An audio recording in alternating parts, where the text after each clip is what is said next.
Bismillahirrahmanirrahim.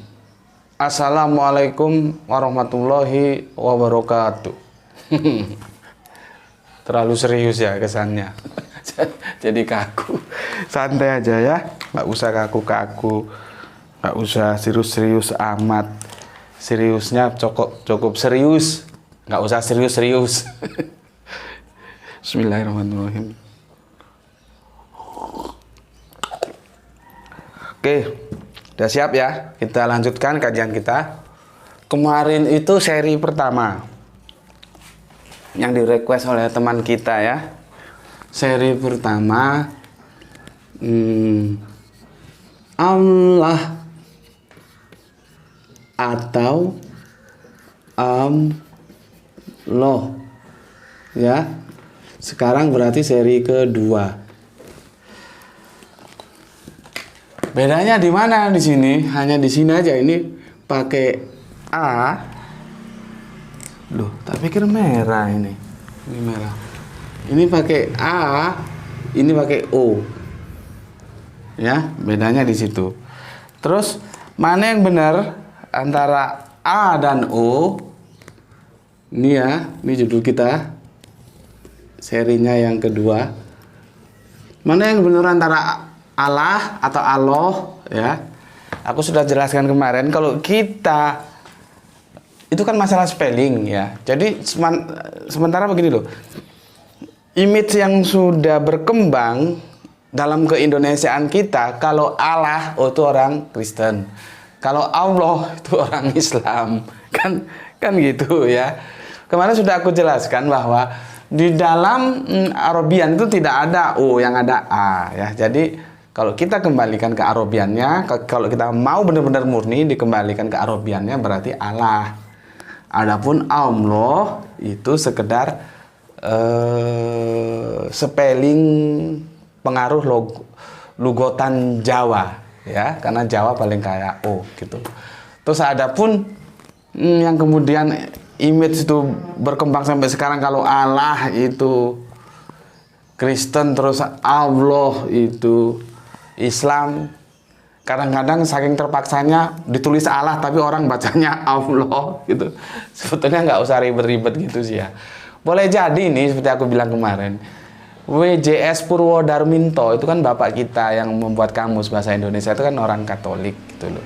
Ya wajar lah kalau apa yang dia pahami tentang konsep Allah itu menginspirasi dalam karya-karya keilmuannya ya, yang itu kita pakai sebagai kamus bahasa Indonesia.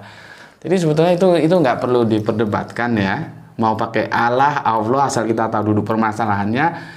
Kedua nama ini merujuk kepada satu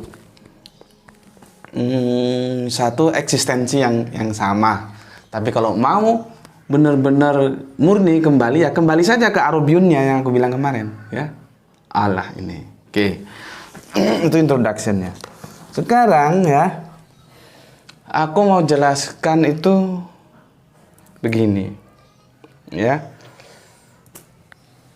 Allah itu dalam kita, ya, perspektif keislaman kita, kalau kita baca Al-Quran, itu sebuah nama eksistensi. Bukan nama posisi.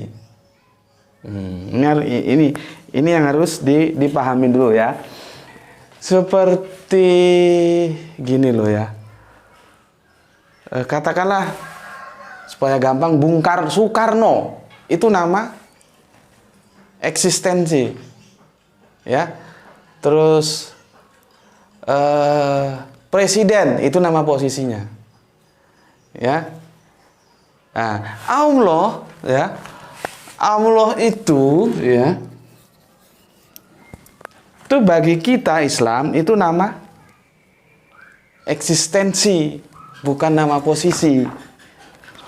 Ya. Sementara ini perdebatannya sengit nih. Bagi teman-teman Kristen, dia itu menjadi nama posisi. Itu loh. Dan itu masing-masing punya konsekuensi logis. Makanya mereka bilang Bapa itu Allah, Yesus itu Allah, Roh Kudus itu Allah. Kalau Yesus disebut anak Allah, maka dia Allah karena anaknya Allah mesti Allah. Itu di video kemarin waktu kita diskusi dengan tamu kita, Pak siapa itu ya, lupa aku. Yang dia ngajar bahasa Yunani, ingat saya, iya. Dia dosen ngajar bahasa Yunani, ya. Tapi kalau di kita kan Allah itu nama eksistensi. Maka kalau Allah dalam tanda kutip, ya, dia punya anak, ya anaknya bukan Allah. Seperti aku, nama eksistensiku Koco. Ketika aku punya anak, mesti anakku bukan Koco. Ya memang bukan Koco, anakku Graito. Karena Koco itu nama eksistensi. Gitu loh. Ya. Itu dulu dipahami. Terus begini. Bagaimana kita menyebut nama yang agung itu di dalam Al-Quran? Biasanya ada dua nama posisinya. Nih. Jadi kalau aku bikin segitiga ABC-nya itu begini.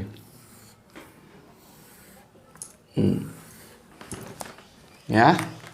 Ini Rob. Ini Ilah. Ya. Begini. Nama eksistensinya ini. Nah. Oh, keliru. Ini nama eksistensinya. Ya. Nama posisinya ini. Ini. Ya. Nama, ya. Pelan-pelan lagi. Minum dulu aku.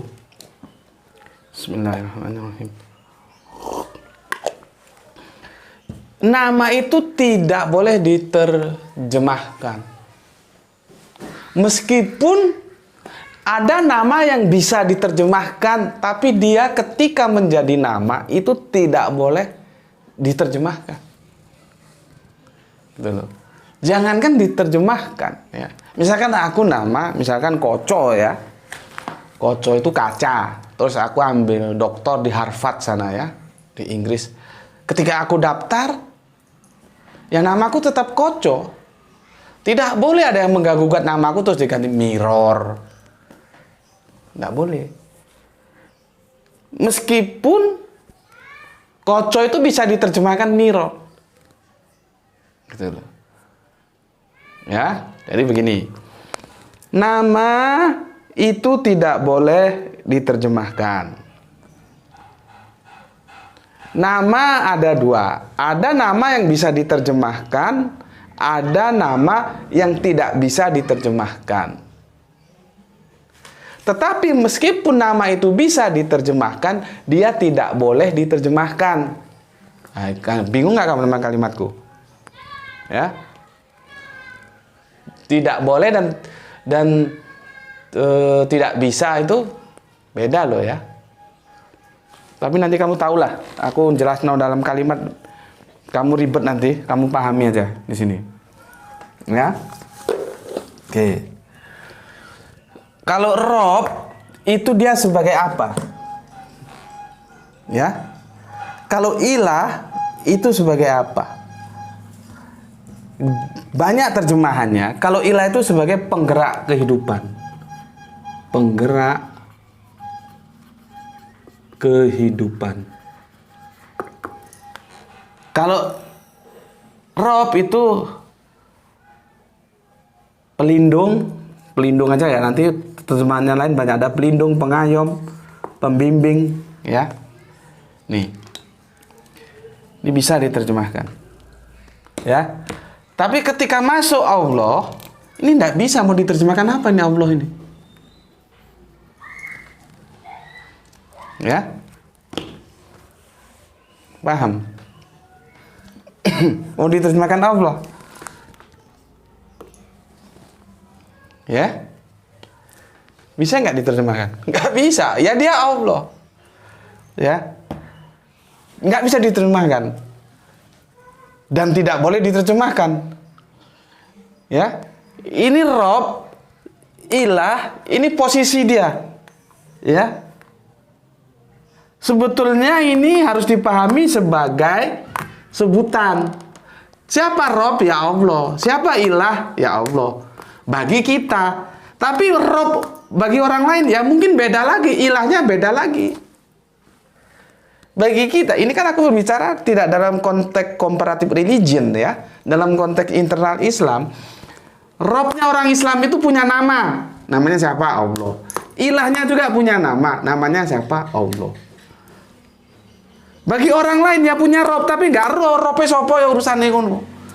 Mereka punya ilah ya siapa? Ilahnya terserah siapa. Urusannya dewe-dewe. Nah, kalau ini aku tarik ke comparative religion, ke kondisi normal ya, bahwa Allah itu pasti Rob.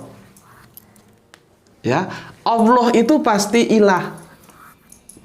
Tetapi ilah itu belum tentu Allah. Rob itu belum tentu Allah. Tergantung orangnya yang dijadikan ilah. Siapa yang dijadikan Rob siapa.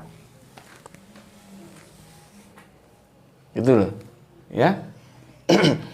Nah yang dimaksud ilah penggerak hidup itu, bahwa semua aktivitas kehidupanmu itu berdasarkan dengan apa yang telah Allah ajarkan di dalam Al-Quran menurut sunnah Rasulnya. Jadi kalau kamu punya ilah dan ilahmu Allah, kon nggak mungkin doyan duit anakan, nggak mungkin. Rentenir kamu nggak mungkin doyan. Kamu tidak akan merenter dan tidak akan mau direnter. Gampangnya gitu. Kalau ilahmu itu Gusti Allah ingkang Maha Agung, nanti ini akan lebih jelas di pembahasan tentang iman seri kedua, ya. Kalau ilahmu itu Gusti Allah Agung, kamu nggak mungkin korupsi, karena penggerak hidupmu Allah. Allah mana pernah nyuruh kita mengambil yang bukan hak kita, kan nggak boleh. Tapi karena kamu berangkat kerja, ilahmu itu orang Jawa bilang kedonyan, gila harta kau, ya. Seolah-olah kehidupanmu ini akan selamanya. Kau makan itu yang bukan hartamu, kau korupsi itu uang-uang di kantor kerjamu. Entah kamu kerja di pemerintahan, entah kamu kerja di swasta. Pokoknya yang namanya korupsi itu pasti menjijikkan dan itu sesuatu yang haram. Karena apa? Karena ilahnya itu bukan Allah. Jadi dia, nah orang Jawa mau digaglak aja. Nggak peduli dia halal haram, gaglak. Ada proyek apa, bikin undang-undang. Bagaimana supaya cair? Oke, aku rekomendasi ini, undang-undangnya gini, peraturannya begini, terus aku dapat persen berapa? Nanti ditenderkan berapa? Oh, aku dapat persen $5.000. Jangan lihat 5.000-nya, lihat dolarnya, itu kasih 10.000 kali 10.000 sudah berapa? Itu contoh ya, contoh gampang. Yang manusia-manusia ilahnya itu bukan Allah. Kalau ilahnya Allah ndak mau dia makan yang bukan haknya itu ndak, ikut duduk duitku, itu bukan hakku. Yang aku tidak boleh makan itu haknya orang. Kalau dia di pemerintahan itu haknya pemerintahan, berarti korelasinya ke rakyat, uang rakyat. Jangan dibadok. Karena kamu sudah digaji, sudah dikasih fasilitas hidup, rumah nggak ngontrak, seperti aku ini ngontrak, kamu kan tinggal enak. Listrik nggak bayar, aku bayar. Gitu kok masih doyan korupsi, aku kadang-kadang heran ya. Aku ini orangnya nggak terlalu ketat kok. Kalau ada orang menderita, susah hidup, terus dia jadi penjahat, entah dia mencuri, entah dia maling, entah dia apalah, itu logikaku masih bisa maklumi karena dia kepepet kehidupannya. Tapi kalau ada sudah semua fasilitas dikasih negara, isi doyan uang rakyat, isi gaklak uang rakyat, isi maling, isi korupsi. Sebetulnya korupsi itu kan bahasa halus aja. Kalau bahasa kita tuh maling itu. Kamu tanyakan, ilahmu itu Allah atau lain? Selain Allah apa? Keduniaan itu ilahmu. Itu loh. Kalau memang ilahmu itu bukan Allah, ya sudah, nggak ada masalah, pantas kamu begitu. Yang repot itu kan, mulutnya ngaku ilahnya Allah, tapi kelakuannya bukan Allah yang menjadi ilah. Penggerak hidupnya ketika dia mau berangkat, dari mulai bangun tidur sampai tidur lagi, itu penggerak hidupnya bukan Allah, tapi dunia yang seolah-olah dia akan peluk selama hidupnya, padahal dia satu saat akan motor alias mati. Gitu ya. Ngaji sama aku belak-belakan aja, nggak usah basa-basi lah, nggak perlu. Kamu mau ngaji sama aku ya begini, nggak mau ya sudah pergi. Aku orangnya nggak suka basa-basi, suka belak-belakan aja lah kita. Mau bagus apa mau jelek itu pilihan pada kita masing-masing. Kalau kamu mau bagus, ayo kita ngomong. Karena memperbaiki diri itu nggak bisa kalau masih ada yang disimpan-simpan, harus belak-belakan. Ya, jadi ada ilah sebagai penggerak hidup. Sekarang ada Rob. Ini pelindung, pengayom, pembimbing. Jadi kita dibimbing oleh Dia yang bernama Allah itu. Ini kan kalau segitiganya kan ABC ini.